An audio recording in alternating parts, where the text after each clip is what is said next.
بزرگان محترم، عزیزان گرامی، بہت ہی خوشی کا موقع ہے الحمدللہ، اور یقیناً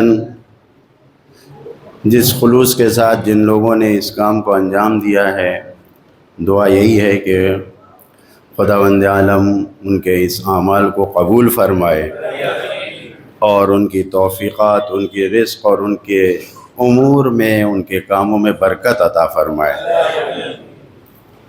ایک دو باتیں جو بونس کے طور پر آپ کی خدمت میں، نماز پڑھتے ہیں یہ تو واجب ہے، لیکن جو ہمیں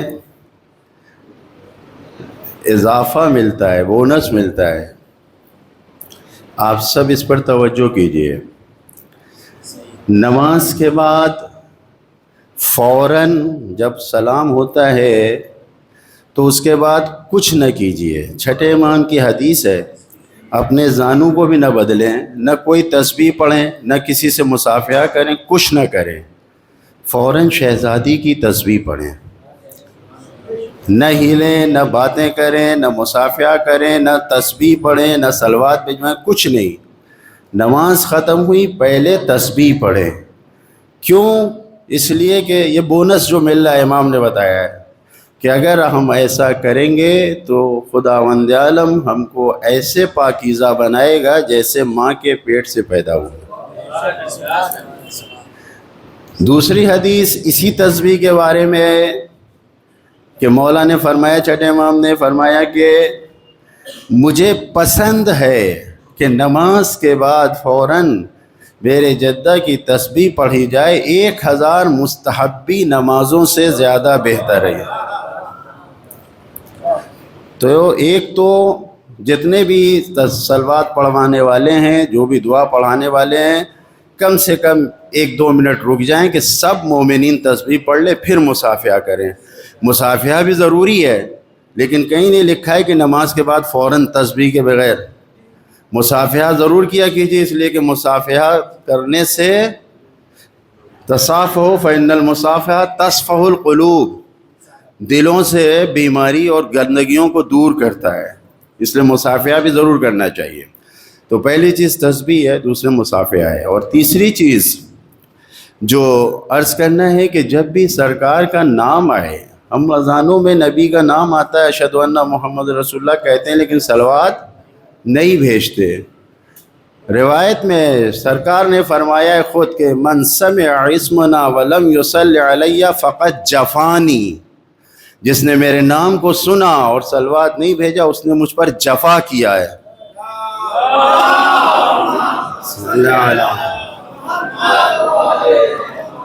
جفا کا مطلب سب کو معلوم ہے، جفا کیا ہے، وفا نہیں کیا ہے۔ اور صلوات تو پڑھنا ہی ہے، اس کے ساتھ ساتھ جو اہم چیز ہے، نہ جانے کتنے دلوں میں ہمارے کدورتیں، بیماریاں، نفاق آتا ہے۔ سرکار نے فرمایا ارفعوا اصواتکم بالصلاة علی فإنها تذهب بالنفاق من القلوب، جب بھی صلوات بھیجو تو بلند آواز سے بھیجو، اس لیے کہ اس سے تمہارے دلوں سے منافقت دور ہوتی ہے۔ لہٰذا اول تو جب بھی نام آئے نبی کا اور آل نبی کا، ائمہ کا، تو فوراً صلوات بھیجنا چاہیے، اور وہ بھی بلند آواز سے بھیجنا چاہیے، ایک بآواز بلند صلوات میں۔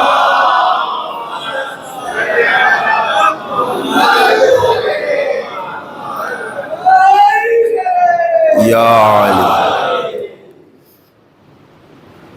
یہ مسجد کا افتتاح ہوا، کہا گیا صیغہ پڑھا جائے گا، تو صیغہ وہی ہے کہ جو ان لوگوں نے نیت جس وقت کیا مسجد بنانے کی، صیغہ ہو گیا۔ ایک نماز جماعت بھی ہو جائے، چاہے کچھ بھی نہ ہو، صرف زمین ہے، زمین کا نشان لگا کہ اس پہ 2 رکعت نماز کوئی پڑھ لے اس نیت سے کہ مسجد ہے، تو وہ صیغہ ہو گیا۔ صحیح؟ اور ویسے بھی اگر کہنا ہی ہے تو یہی کہا گیا ہے روایت میں اور حدیث میں، حکم دیا گیا ہے کہ کہہ دو مل کے، جس نے کہ اگر ایک آدمی ہے تو وہ کہہ دے، یا سب مل کے کہہ دیں کہ خدایا میں نے اس جگہ کو یا ہم سب نے اس جگہ کو مسجد کے لیے وقف کیا۔ تو جن لوگوں نے بھی زحمتیں کی ہیں، محنتیں کی ہیں، جو موجود ہیں اور جو نہیں ہیں یہاں پر، سب کی طرف سے سب مل کے کہہ دیں کہ خدایا اس مکان کو ہم سب نے تیرے گھر کے لیے، تیری عبادت کے لیے مسجد کے نام سے وقف کیا۔ خدایا تو گواہ رہنا، رسول اللہ کو گواہ بناتے ہیں، ائمہ معصومین کو گواہ بناتے ہیں، زمانے کے امام کو گواہ بناتے ہیں کہ ہمارے اس عمل کو ہمارے لیے آخرت کا ذخیرہ قرار دے۔ اس جملے کو دہرائیے کہ ہمارے اس عمل کو آخرت کا ذخیرہ قرار دے انشاءاللہ۔ تو پہلی چیز تو یہ کہ یہ مسجد وقف ہے اور مسجد قیامت تک کے لیے یہ خدا کا گھر ہے۔ آپ لوگوں نے جس نے بنایا بنا دیا، آنے والی نسلیں اس کی حفاظت کریں گی اور انشاءاللہ یہ باقی رہے گی۔ اور دوسری چیز کچھ مجھ سے بتایا گیا کہ یہاں پر ایک سینٹر قائم ہوا ہے کہ جس میں آپ کو آپ کے سوالوں کا جواب ملے گا، رائے مشورہ کرنا ہو۔ دیکھیے قرآن مجید کی آیتوں میں اگر ہم دیکھیں گے تو اس میں ہم کو حکم دیا گیا شاوروا قبل ان تعزموا، مشورہ کرو ارادہ کرنے سے پہلے۔ وَأَمْرُهُمْ شُورَىٰ، اللہ کے رسول سے کہا کہ ان لوگوں سے مشورہ کرو، جبکہ آپ جانتے ہیں کہ سرکار کی خدمت میں کیسے کیسے لوگ تھے، کیسے کیسے لوگ تھے معلوم ہے، لیکن خدا کہہ رہا ہے ان سے مشورہ کرو، امرہم شورا۔ تو مشورہ کرنا یہ قرآنی حکم ہے۔ روایتوں میں صرف ایک روایت پڑھتا ہوں آپ کی خدمت میں کہ اگر تم نے مشورہ کیا تو جان لو اس کے دو فائدے ہیں۔ پہلا فائدہ یہ ہے کہ تمہیں شرمندگی نہیں ہوگی، دوسرا فائدہ یہ ہے کہ تمہاری ملامت نہیں ہوگی۔ یہ دو کم فائدے نہیں، یہ بہت بڑے فائدے ہیں۔ لہٰذا اگر مشورے کے لیے سینٹر بنایا جا رہا ہے، یہ ایک حقیقت ہے، تجربہ کر کے آپ لوگوں نے اگر توجہ نہیں کی ہے تو دیکھ لیجئے گا، جو کام اکیلے کرتے ہیں اس میں کتنی کامیابی ملتی ہے اور جو مشورے سے کرتے ہیں اس میں کتنی کامیابی ملتی ہے۔ تو مشورے کے ساتھ آگے بڑھنے سے انسان کے تمام کاموں میں خداوند عالم کامیابی دیتا ہے اور پھر شرمندگی بھی نہیں ہوتی ہے، کسی کی طرف سے ملامت بھی نہیں ہوتی ہے۔ شرعی سوال کے ساتھ ساتھ بچوں کے لیے اپنے مستقبل کو روشن کرنے کے لیے، دیکھیے ہم نے بڑے جشن منائے اور منا رہے ہیں اور منائیں گے، کوئی اس میں شک و شبہ نہیں ہے، لیکن حقیقی خوشی اور جشن یہ ہے کہ ہم اپنے آپ کو تیار کریں کہ امام کا سپاہی بنائیں۔ تو امام کا سپاہی بنانے کے لیے صرف دعائیں کرنے کا ہمیں حکم نہیں دیا گیا ہے۔ اگر انشاءاللہ صرف تصور کیجئے ابھی ظہور ہو جائے اور امام آپ کو بلائیں تو ہم کس عنوان سے جائیں گے؟ کیا صرف تماشا بھی بن کے جائیں گے، وہاں کھڑے ہو جائیں دیکھیں امام کو؟ نہیں، جب ہمارے اندر کوئی صلاحیت ہوگی، جب ہمارے اندر کوئی طاقت ہوگی تو ہم اس طاقت اور صلاحیت کو امام کے سامنے پیش کریں گے۔ تو ہر حال میں ہمیں سب سے اہم چیز ہے علم کی ضرورت ہے۔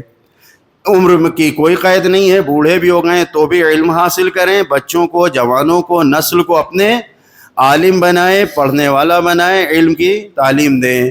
اور اس سلسلے سے بھی یہاں جو مشورہ سینٹر ہے، آپ اس سے باقاعدہ مشورہ لے سکتے ہیں اور مشورہ دے سکتے ہیں۔ بہرحال یہ دو چار باتیں تھیں جو مجھے معلوم ہوئی تھیں، آپ کی خدمت میں عرض کیا، چند منٹ آپ کا وقت لیا۔ انشاءاللہ دعا کرتے ہیں کہ خداوند عالم ہماری ساری عبادتوں کو قبول فرمائے، اور اس وقت جو ہم نے چند منٹ گفتگو کی ہے اس کو ہدیہ کرتے ہیں اپنے تمام مرحومین اور اس مسجد کے بنانے والوں میں جتنے لوگوں کے مرحومین ہیں اور جو خود مسجد کے لیے جن لوگوں نے کام کیا اور جو نیاز ان سب مرحومین کو ہدیہ کرتے ہیں۔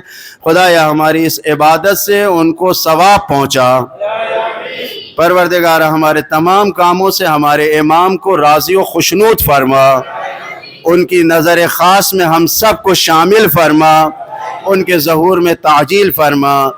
دشمنان اسلام و مسلمین و اہل بیت جہاں جہاں بھی انہیں ذلیل و رسوا کر کے نیست و نابود فرما۔ خادمین اسلام و مسلمین، علماء، مجتہدین، مراجع کرام، رہبر انقلاب، مرجع علی قدر آیت اللہ سیستانی، آیت اللہ خامنی، ان سب مراجع، علماء، مجتہدین اور تمام مومنین خدمت گزاروں کی خدمتوں کو قبول فرما، ان کے سائے کو طولانی فرما، امام کے ظہور میں تعجیل فرما۔ ربنا تقبل منا انك انت السميع العليم۔ بسم الله الرحمن الرحيم۔ اللهم كل وليك الحجة ابن الحسن صلواتك عليه وعلى آبائه في هذه الساعة وفي كل ساعة